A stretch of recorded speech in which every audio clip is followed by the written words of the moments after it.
The halftime performers for Super Bowl 56 have been announced, and the roster is stacked. Check out this lineup. Get this, the most watched musical performers of the year consist of 5 multi-award winning artists: Dr. Dre, Snoop Dogg, Eminem, Mary J. Blige, and Kendrick Lamar. This sounds like it's going to be a hot show because the performers alone collectively have 43 Grammys among them. And as many fans are very excited, others find this announcement problematic considering the league's history of dealing with racial justice and equality. Afro scholar Dr. Carr took to Twitter, and I quote, "If I were the owners, I wouldn't concede an inch to any social justice movement either. Why? Just wait 5 minutes." Ooh, those are some harsh words. And here to flesh out his tweet and help us see the bigger picture is Dr. Carr. Welcome to the show.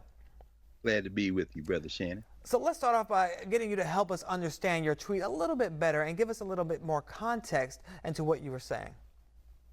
Well, it's really very simple. I haven't watched a down of NFL football since they banned Colin Kaepernick and sent the message to black people that you Negroes will not have anything to do with the decisions of white men who own this league.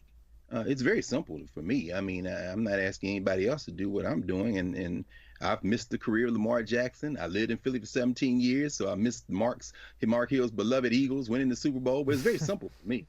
And I think just about a year ago, in fact, a year ago this week, we saw Jerry Jones literally on his knees with his $6 billion plus franchise in Dallas because they were worried about an all-out open rebellion of the labor force. And here we are 4 years later, back on track. They wait the symbolic 5 minutes. And as Freddie Douglass said in Winter the Slave, is the 4th of July. They that carried us off captive required of us a song. Wow, I mean, you do make a great point because even after Colin Kaepernick and following the murder of George Floyd, we've seen a league that tackles racism with more performative gestures, such as playing the Black National Anthem or posting quotes on the field like "End racism" and "Black Lives Matter." We've seen that too. But at the same time, you're right, they continue to blackball Colin Kaepernick for fighting against police brutality and injustice, and there is yet to be a black team owner in the league whose players are roughly 2/3 black. So do you think these artists should maybe not agree to perform unless some structural changes are actually made? Well, Paul Robeson, who was a much bigger star during his time than any of the folk who are performing, scheduled to perform in February, are now.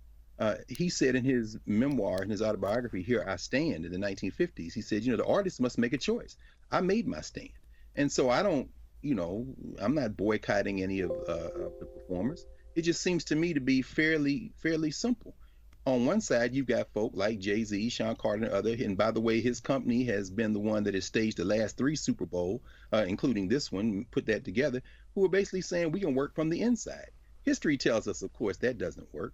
And then you got folks who say you can't work from the inside. And we all want the same thing, ultimately. But how we get there has been a source of debate since we were brought into this settler project several hundred years ago. I wouldn't encourage them to do anything except speak from their truths. And I'm going to do the same. I do think, however, that it's a little ironic when you see, last Super Bowl, we saw the performance of a Molotov cocktail being thrown and protest poetry.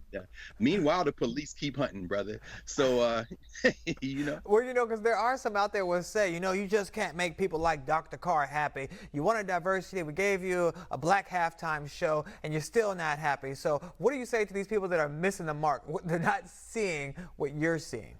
Again, it's very basic. First of all, I'm a very happy person, so I'm not unhappy at all. And plus, what I also understand, though, is that we are probably at the moment when we're at a point of inflection in world civilization. From March 2020 to March 2021, there were almost 500 new billionaires made. And we saw that the that the NFL made over $12 billion in a down year. They're hoping to rebound from that.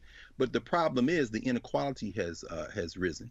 So as Dr. Dre put on his first solo album, The Chronic, the day the N-words took over, there's going to be a point of inflection because that was, of course, from in the wake of what happened with Rodney King rebellions in 1992 in L.A., and they're not going to see it coming.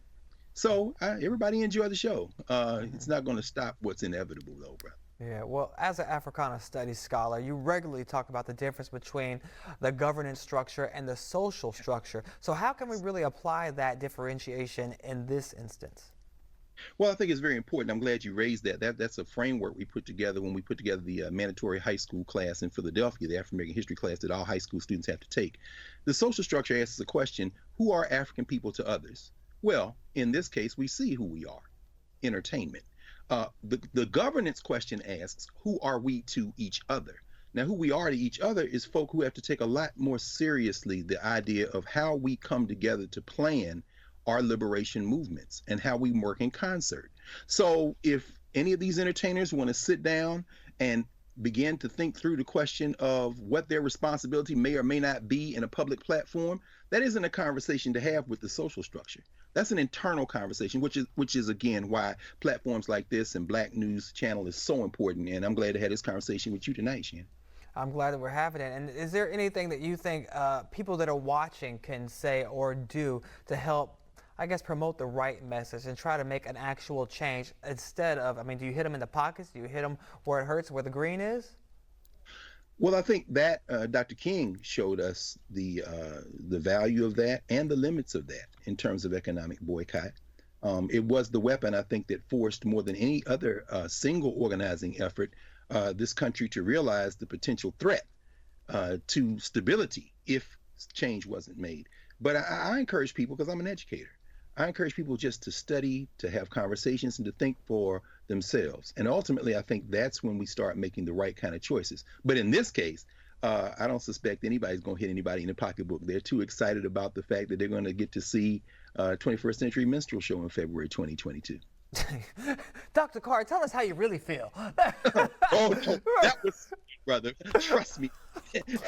All right, well, we'll let you go before you get too deep on us. Dr. Carr.